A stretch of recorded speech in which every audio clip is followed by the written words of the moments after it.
Good morning to all મિત્રો. આજે આપણે ઓટોમોબાઈલ સિસ્ટમ ડિઝાઇન સબ્જેક્ટની અંદર ચેપ્ટર નંબર 2 માં ડિઝાઇન ઓફ પ્રોપેલર શાફ્ટ જે ચેપ્ટર છે તેની અંતર્ગત ડિઝાઇન પ્રોસિજર અલગ અલગ પ્રકારની જે પ્રોપેલર શાફ્ટ માટે કરવામાં આવતી હોય તો તેની અંગેની ચર્ચા આ લેક્ચરની અંદર આપણે કરીશું.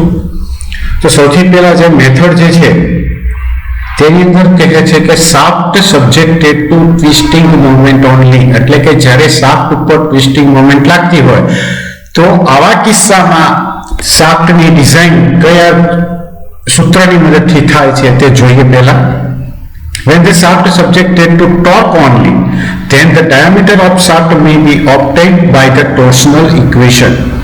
એટલે કે જ્યારે શાફ્ટ ઉપર માત્ર ટોર્ક જ લાગતો હોય નહીં, આવા કિસ્સામાં શાફ્ટનો ડાયામીટર જો આપણે ફાઇન્ડ આઉટ કરવાનો હોય તો તેને શોધવા માટે આપણે ટોર્શન ઇક્વેશનનો ઉપયોગ કરવો પડે છે. અને ટોર્શન માટેનું ઇક્વેશન જે છે તે નીચે પ્રમાણે છે: capital T of T divided by IP is equal to Fs divided by Y, જ્યાં where T of T is equal to torque acting on propeller shaft. એટલે કે પ્રોપેલર શાફ્ટ ઉપર કેટલો ટોર્ક લાગે છે તે ટોટલ ટોર્કના સૂત્ર T of T ની મદદથી આપણે ફાઇન્ડ આઉટ કરી શકીએ છીએ. અને તેને શોધવા માટેનું સૂત્ર છે TE into GR into AR. TE એટલે કે એન્જિન ટોર્ક, GR એટલે કે ગિયર રેશિયો અને AR એટલે કે એક્સલ રેશિયો. હવે એન્જિન ટોર્ક કઈ રીતે આપણે ફાઇન્ડ આઉટ કરવો હોય તો તેના માટેનું સૂત્ર જે છે તેમાં ફાઇન્ડ આઉટ કરવા માટે સૌથી પહેલા આપણે એન્જિનની અંદર પેદા થતા પાવરનું સૂત્ર, engine develop power capital P is equal to 2 pi NTE divided by 16,000, અને આપણને જે વેલ્યુ પાવરની અહીંયા મળશે તે કિલોવોટમાં હશે અને અહીંયા T ની વેલ્યુ આપણે જે મળશે એ ન્યૂટન મીટરમાં મળશે. તો આ સૂત્રને આપણે જો મોડિફાઈ કરી દઈએ તો TE ને સૂત્રનો કરતા કરીએ તો કઈ રીતે બને છે: TE into 60 TE બરાબર P into 60,000 divided by 2 pi N, where N is equal to engine RPM. તો આ રીતે એન્જિનની અંદર ટોટલ ટોર્ક કેટલો પેદા થાય છે તે આપણે આ સૂત્રની મદદથી ગણી શકીએ છીએ કે જેમાં આપણી પાસે એન્જિનના આરપીએમ અને પાવર હોય અવેલેબલ તો આપણે સરળતાથી ટોર્ક માટેની ગણતરી જે છે તે કરી શકીએ છીએ. પછી પ્રોપેલર શાફ્ટની મદદથી કેટલો ટોર્ક ટ્રાન્સમિટ થાય છે અથવા તો પ્રોપેલર શાફ્ટ દ્વારા કેટલો ટોર્ક ટ્રાન્સમિટ થાય છે તો તેના માટેનું સૂત્ર છે ટોટલ ટોર્કનું. અને ટોટલ ટોર્ક માટેના સૂત્રની અંદર આપણે જોઈએ છીએ કે ટોર્ક TE એટલે કે એન્જિનનો ટોર્ક, ગિયરબોક્સ રેશિયો અને Excel ratio, rear Excel ratio, એટલે કે ત્રણેય વસ્તુ અહીં મહત્વની છે. કેમ તો કે સૌથી પહેલા આપણે પાવર જે છે તે ક્યાં એન્જિનની અંદર ડેવલપ થાય છે એટલે ટોર્ક ત્યાંથી ડેવલપ થઈ અને ક્યાં આવશે ગિયરબોક્સની અંદર. હવે ગિયરબોક્સની અંદર અલગ અલગ સ્પીડ ઉપર અલગ અલગ ટોર્કની વેલ્યુઓ છે તે આપણને મળતી હોય છે. તો એટલા માટે આપણે અહીંયા ગિયર રેશિયો પણ મહત્વનો બને છે. અને રિયર એક્સલ રેશિયો એટલા માટે કેમ કે અહીંયા જે પ્રોપેલર શાફ્ટ ઉપર જે ટોર્ક લાગે છે તે ક્યાં રિયર વ્હીલ સુધી પહોંચે છે અને રિયર વ્હીલ સુધી પહોંચવા માટે તેને ડિફરન્શિયલમાંથી પણ પસાર થવું પડે છે. અને ડિફરન્શિયલની અંદર આપણે જોઈએ છીએ કે ડિફરન્શિયલની અંદર ક્રાઉન અને પિનિયન ગિયરની એરેન્જમેન્ટ આપવામાં આવેલી હોય છે અને આ એરેન્જમેન્ટને કારણે તેમાં પણ એક રેશિયો આપણને મળે છે કે જેને આપણે રિયર એક્સલ રેશિયો તરીકે ઓળખીએ છીએ. એટલે અહીંયા સૂત્ર આપણે એ પણ રીતે કરી શકીએ કે torque transmitted by the shaft, અને એના માટેનું સૂત્ર છે T of T divided by IP is equal to Fs divided by Y. આગળના નોટેશન હવે જોઈએ. IP is equal to polar moment of inertia of the shaft about axis of rotation. એટલે કે શાફ્ટની એક્સિસ પર રોટેશન થતી વખતે તેની polar moment of inertia કેટલી છે તે IP ની મદદથી આપણે આઈડેન્ટિફાઈ કરી શકીએ છીએ. જ્યારે Fs જે છે તે શાફ્ટ મટીરીયલ માટેનો ટોર્સનલ શિયર સ્ટ્રેસ છે. y is equal to distance from neutral axis to the outermost fiber, એટલે કે બહારના છેડાથી તેના સેન્ટર સુધીના અંતરને y તરીકે દર્શાવવામાં આવે છે અને y ની વેલ્યુ d ડિવાઇડેડ બાય 2 તરીકે લેવામાં આવે છે, કે જ્યાં d જે છે તે શાફ્ટનો ડાયામીટર દર્શાવે છે. ip માટેનું સૂત્ર હવે જોઈ લઈએ. તો ip ને આપણે કહીએ છીએ સૌથી પહેલા તો કે પોલાર મોમેન્ટ ઓફ ઇનર્શિયા, અને તેના માટેનું સૂત્ર છે ip બરાબર π/34 into d raised to 4 π/32 into d raised to 4 for the solid shaft. એટલે કે જો શાફ્ટ સોલિડ મટીરીયલમાંથી બનાવવાનો હોય, સોલિડ શાફ્ટ હોય, તો આવા કિસ્સામાં સૂત્ર ip નું બને છે π/32 into d raised to 4. પણ જો શાફ્ટ હોલો તો આવા કિસ્સામાં ip માટેનું સૂત્ર જે છે તેમાં ફેર પડે છે અને તે નવું સૂત્ર આ પ્રમાણે લખી શકાય છે π/32 into d outer raised to 4 minus d inner raised to 4, where di is equal to inside diameter of the shaft and do is equal to outside diameter of the shaft. તો આ રીતે આપણે જ્યારે પ્રોપેલર શાફ્ટ માત્ર torque જ transmit કરતો હોય તો ટ્વિસ્ટિંગ વાળા કિસ્સામાં તેના ડાયામીટર શોધવા માટે ટોર્ક્શન ઇક્વેશનની મદદથી શાફ્ટનો ડાયામીટર જે છે તે ફાઇન્ડ આઉટ કરી શકીએ છીએ. નેક્સ્ટ હવે આપણે આગળ જોઈએ shaft subjected to bending moment only, એટલે કે શાફ્ટ દ્વારા શાફ્ટ ઉપર માત્ર બેન્ડિંગ મોમેન્ટ લાગતી હોય. તો જો આવા કિસ્સામાં તેની ડાયામીટર ફાઇન્ડ આઉટ કરવો હોય તો તેના માટેનું સૂત્ર છે બેન્ડિંગ મોમેન્ટ વાળું, બેન્ડિંગ મોમેન્ટ માટેનું તો કે m/i is equal to sigma b divided by y, where m is equal to bending moment, sigma b is equal to allowable bending stress for the shaft material, y is equal to maximum distance of the fiber from the neutral axis.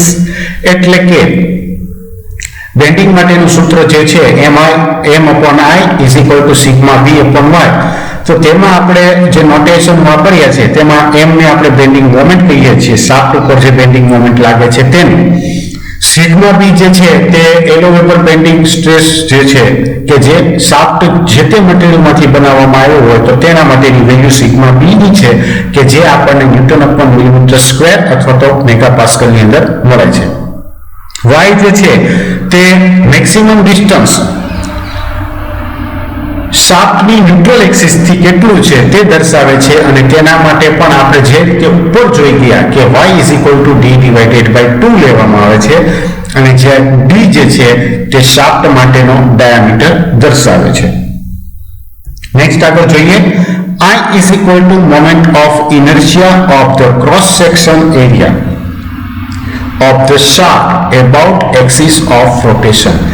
I જે છે તે અથવા તો એને if તે રાખીએ, ip કેમ કે આપણે ઉપર વાપરીએ છીએ, કે જેને જે શાફ્ટના ક્રોસ સેક્શનનો એરિયાનું મોમેન્ટ ઓફ ઇનર્શિયા કહેવામાં આવે છે, કે જે તેની એક્સિસની સાથે ફરતું હોય. અને i માટેના સૂત્ર જોઈએ તો સોલિડ શાફ્ટના કિસ્સામાં i માટેનું સૂત્ર છે π/64 into d raised to 4, અને જો શાફ્ટ હોલો ટાઈપનો હોય તો આવા કિસ્સામાં તેનું સૂત્ર આ પ્રમાણે લખી શકાય છે π/64 into d outer raised to 4 minus d inner raised to 4, where di is equal to inside diameter of shaft, do is equal to outside diameter of the shaft. એટલે કે શાફ્ટને બેન્ડિંગ મોમેન્ટ વાળા કિસ્સામાં જો ગણતરી કરવાની હોય અથવા તો તેના માટેનું ડાયામીટર ફાઇન્ડ આઉટ કરવાનો હોય તો તેના માટે બેન્ડિંગનું ઇક્વેશન લગાડી અને ડિઝાઇન જે છે તે કરી શકાય છે. નેક્સ્ટ હવે આપણે આગળ જોઈએ કે shaft subjected to critical speed. Critical સ્પીડના કન્ડિશનમાં શાફ્ટની ડિઝાઇન કરવાની હોય અથવા તો જ્યારે શાફ્ટની ક્રિટિકલ સ્પીડની અંદર ડિઝાઇન કરવાની હોય તો તેના માટેની ગણતરી હવે જોઈએ. તો propeller shaft of the road vehicle are sufficiently long and operate in general at high speed.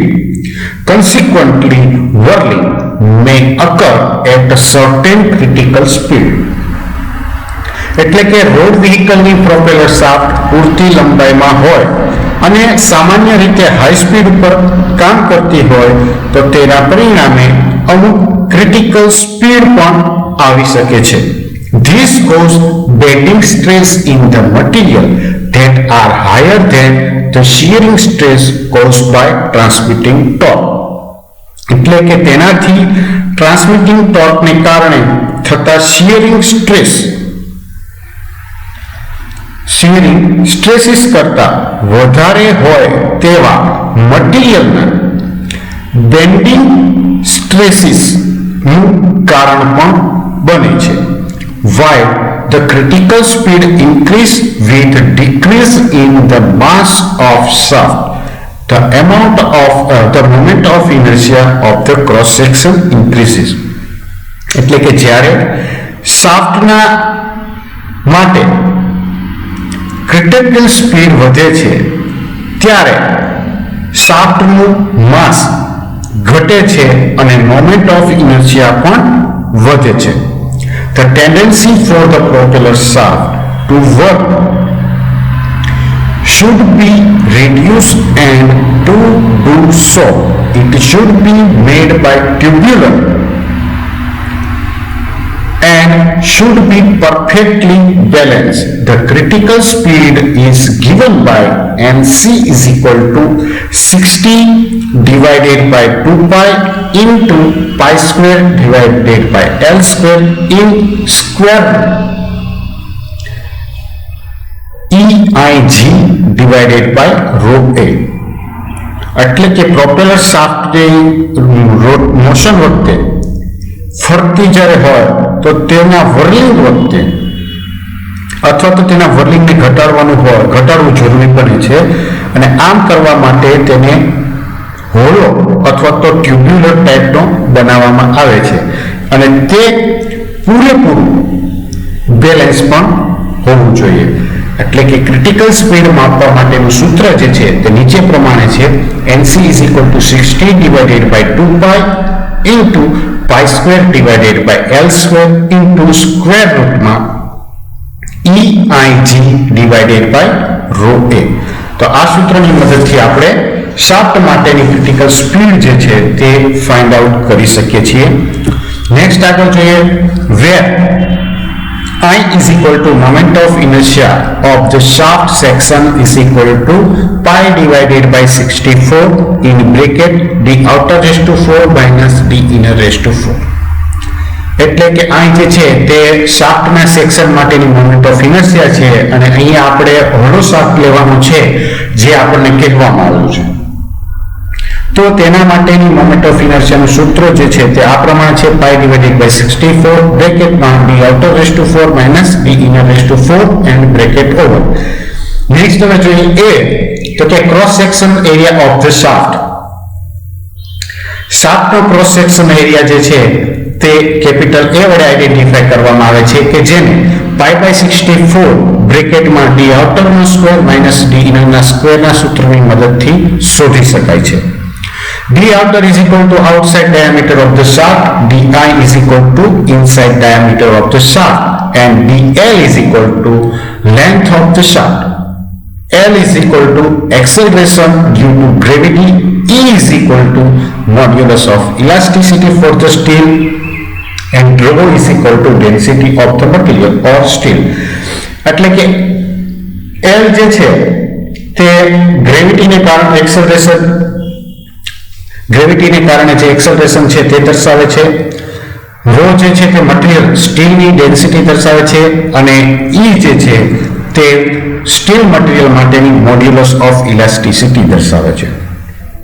Propeller shafts are so designed that the calculated critical speed is about 60% higher than the engine speed at maximum power. એટલે કે propeller shaft એટલી design કરવામાં આવે છે કે તેની જે calculation પ્રમાણે ક્રિટિકલ સ્પીડ તેના મેક્સિમમ પાવર પર એન્જિનની સ્પીડ કરતા લગભગ 60% જેટલી વધારે હોય. Propeller shaft can also be designed for a given torque rating, which is the torque required to stress them to the elastic limit. અને પ્રોપેલર શાફ્ટને તેના આપેલા ટોર્ક રેટિંગ માટે પણ ડિઝાઇન કરવામાં આવે છે. તેના માટે તેની ઇલાસ્ટિક લિમિટ ઉપર ભાર મૂકવામાં આવે છે અને તેના માટે જરૂરી ટોર્કની વેલ્યુ પણ ફાઇન્ડ આઉટ કરવી પડે છે. તો મિત્રો, આ રીતે આપણે પ્રોપેલર શાફ્ટની ડિઝાઇનની અંદર 3 અલગ અલગ જે પેરામીટર છે તેને ધ્યાનમાં લઈ તેનો ડાયામીટર ફાઇન્ડ આઉટ કરવાનો રહે છે. તેના માટેની 3 જે મેથડ છે જેમાં આપણે જોઈ ગયા ક્રિટિકલ સ્પીડની મદદથી, બેન્ડિંગ મોમેન્ટની મદદથી અને ટોર્ક ટ્રાન્સમિશનની કેપેસિટીની મદદથી. તો આજનો લેક્ચર અહીં પૂરો કરીએ છીએ. નેક્સ્ટ લેક્ચરની અંદર આપણે પ્રોપેલર શાફ્ટની ડિઝાઇનના માટેના જે એક્ઝામ્પલ હશે તેની આપણે ગણતરી કરીશું.